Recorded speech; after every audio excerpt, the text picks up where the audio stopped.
નમસ્કાર વિદ્યાર્થી મિત્રો, સ્વાગત છે આપનું ગુજરાતી પાઠશાલામાં.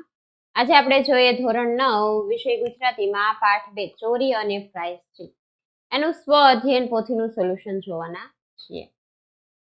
વિદ્યાર્થી મિત્રો, તમે આ ચેનલ પર નવા હોય તો ચેનલને સબસ્ક્રાઇબ કરી બાજુમાં રહેલો બેલ આઇકોન દબાવો, જેનાથી આવનાર વિડીયોની નોટિફિકેશન તમને તરત મળતી રહે.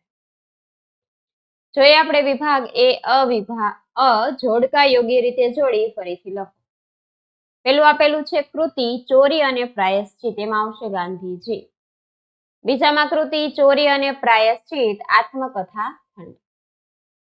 બ ખાલી જગ્યા પૂરો. ગાંધીજીએ લખેલા પત્રો લખાણો ખાલી જગ્યા ગ્રંથ શ્રેણીમાં સચવાયેલા છે, એમાં આવશે ગાંધીજીનો અક્ષરદેહ. 4 ગાંધીજીએ ખાલી જગ્યાના બી ખાઈને આપઘાત કરવાનું વિચાર્યું, ધતુરા. 5 એ મોતીબિંદુના ખાલી જગ્યા મને વિંધ્યો પ્રેમ બાણે. 6 ખાલી જગ્યા મંદિરે દીપમાળમાં ઘી ચડાવ્યું, કેદારજી. 7 ગાંધીજીના ભાઈના હાથે સોનાનું કડું હતું. ક એક વાક્યમાં ઉત્તર લખો. ગાંધીજીની આત્મકથાનું નામ જણાવો. ગાંધીજીની આત્મકથાનું નામ સત્યના પ્રયોગો છે. 9 બીડી પીવાની કુટેવમાંથી બીજી કઈ કુટેવ જન્મી?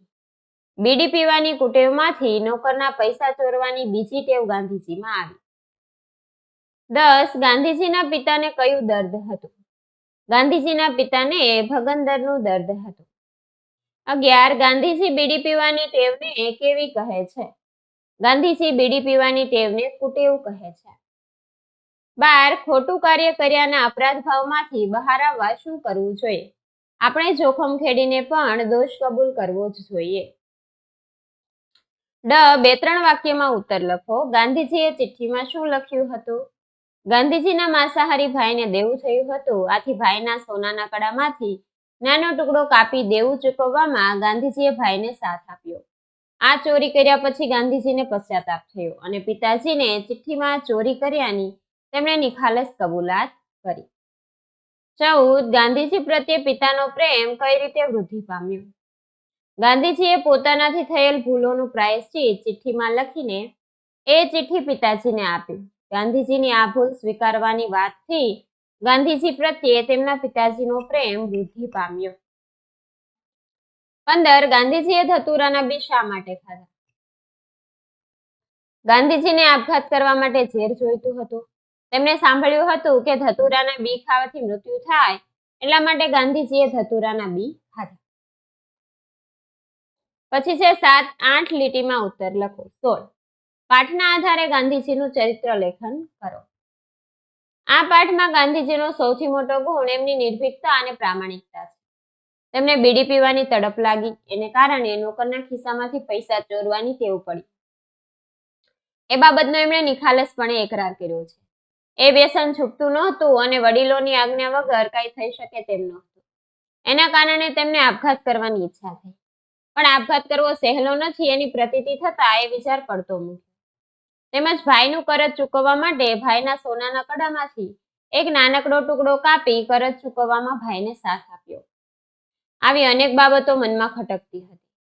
આ પ્રસંગો ગાંધીજીના સત્ય માટેનો આગ્રહ, અહિંસાની ભાવના તથા દોષોનો નિખાલસપણે એકરાર કરવાની નિર્ભીકતા અને પ્રામાણિકતા સૂચવે છે. 17 ચોરી અને પ્રાયશ્ચિત કૃતિમાંથી તમે શું શીખ્યા? ચોરી અને પ્રાયશ્ચિત કૃતિમાંથી અમે શીખ્યા કે ક્યારેય ચોરી ન કરવી જોઈએ, પોતાનાથી થયેલ ભૂલનું પ્રાયશ્ચિત કરવું જોઈએ, ખોટી ટેવોથી દૂર રહેવું જોઈએ, મુશ્કેલીનો સામનો હિંમતથી કરવો જોઈએ. વ્યાકરણ વિભાગમાં સાચી જોડણી, ચિઠ્ઠી, બીજું પ્રાયશ્ચિત. સંધિ છોડો, પરી વત્તા ના. પછી નિર્ભય, નિર પ્લસ ભય. સમાનાર્થી શબ્દ હેમ, સોનું કરજ દેવું. પ્રત્યય રહેલો છે તો પરાધીનતા, પર પ્રત્યય અસહ્ય, પૂર્વ પ્રત્યય. લિંગ ઓળખાવો, શોખ પુલ્લિંગ, દોકડો પુલ્લિંગ, બીડી સ્ત્રીલિંગ. વિશેષણ શોધી પ્રકાર. આગગાડીના ડબ્બામાં ઘણી બીડીઓ ફૂંકાતી હતી, ઘણી માત્રા સૂચક. સર્વનામ મેં ધ્રુજતે હાથે આ ચિઠ્ઠી પિતાજીના હાથમાં મૂકી મેં, અને બીજામાં આવશે હું. તળપદા શબ્દનો શિષ્ટ રૂપ દોકડો એટલે 1 રૂપિયાના 100મા ભાગનો તાંબાનો સિક્કો, વેળા એટલે સમય. વિરોધી શબ્દ આજ્ઞા, અવજ્ઞા, સંધ્યા, ઉષા. રૂઢિપ્રયોગ જીભ ન ઉપડવી, બોલવાની હિંમત ન થવી. રામબાણ વાગવા, અનુભવની ઘેરી અસર થવી. કર્મણી વાક્ય તેમણે ચિઠ્ઠી વાંચી, તેમનાથી ચિઠ્ઠી વંચાઈ. મેં પુસ્તક વાંચ્યું, મારાથી પુસ્તક વંચાયું. સાદું સંયુક્ત કે સંકુલ. ચિઠ્ઠીમાં બધો દોષ કબૂલ કર્યો અને સજા માંગી. સંયુક્ત. ધ્વનિ ઘટકો છૂટા પાડો. ચિઠ્ઠી ચ પ્લસ ઈ પ્લસ ઠ પ્લસ ઠ પ્લસ ઈ. પ્રતિજ્ઞા પ પ્લસ ર પ્લસ અ પ્લસ ત પ્લસ ઈ પ્લસ ચ પ્લસ ન પ્લસ આ. સ્મરણ સ પ્લસ મ પ્લસ અ પ્લસ ર પ્લસ અ પ્લસ અણ પ્લસ અ. છેલ્લું અલંકાર ઓળખાવ. મોતીબિંદુનો પ્રેમ બાણે મને વિંધ્યો. એમાં આવશે રૂપક. લેખન વિભાગમાં મારા પ્રિય નેતા તમે યુટ્યુબમાં સર્ચ કરશો એટલે તમને મળી રહેશે. વિદ્યાર્થી મિત્રો, અહીં આ સોલ્યુશન પૂરું થાય છે. જો તમને વિડીયો પસંદ આવ્યો હોય તો વિડીયોને લાઈક કરજો અને અમારી ચેનલ સબસ્ક્રાઇબ કરવાનું ભૂલતા નહીં. વિડીયો જોવા બદલ આભાર.